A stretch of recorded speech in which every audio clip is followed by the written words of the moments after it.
श्री शिवाय नमस्तुभ्यम। हर हर महादेव। आप सभी का मेरे चैनल पर बहुत बहुत स्वागत है।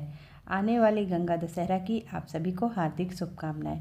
आज की वीडियो में मैं आपको गंगा दशहरा पर गंगा जी की कथा पढ़कर सुनाऊंगी।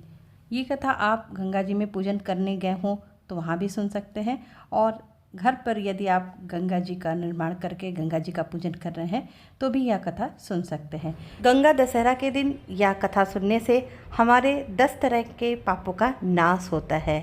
तो हाथ में थोड़ा सा अक्षत और पुष्प लेकर हम गंगा जी की कथा का श्रवण करते हैं।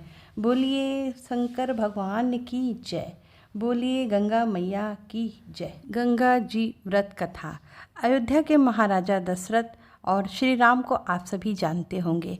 उनके ही पूर्वज राजा भगीरथी को अपने पूर्वजों के तर्पण के लिए गंगा जल की आवश्यकता पड़ी थी।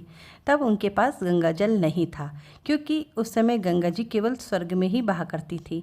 यह जानकर राजा भगीरथी बहुत दुखी हुए और माँ गंगा को पृथ्वी पर बुलाने के लिए तपस्या करने के लिए चले गए। उन्होंने सालों तक कठोर तपस्या की, लेकिन उन्हें कोई सफलता नहीं मिली।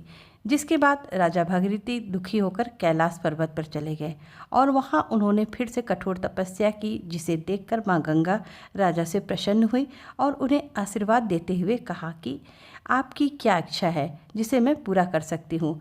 माँ गंगा को अपने सामने देखकर राजा बहुत खुश हुए और उन्हें धरती पर आने के लिए आग्रह किया। भगीरथी की आग्रह सुनकर गंगा माँ राजा के साथ धरती पे आने के लिए राजी हो गई, लेकिन इसमें भी राजा के सामने एक समस्या खड़ी हुई। माँ गंगा का प्रवाह बहुत तेज था।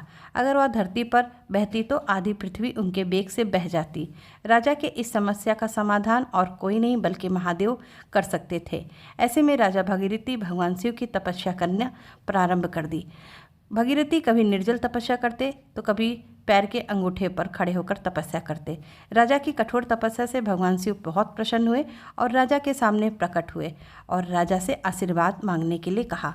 तब राजा ने भगवान शिव से निवेदन किया कि आप माँ गंगा के बेग को अपनी जटा में बांध लें। भगवान भोलेनाथ ने राजा की इच्छा स्वीकार की।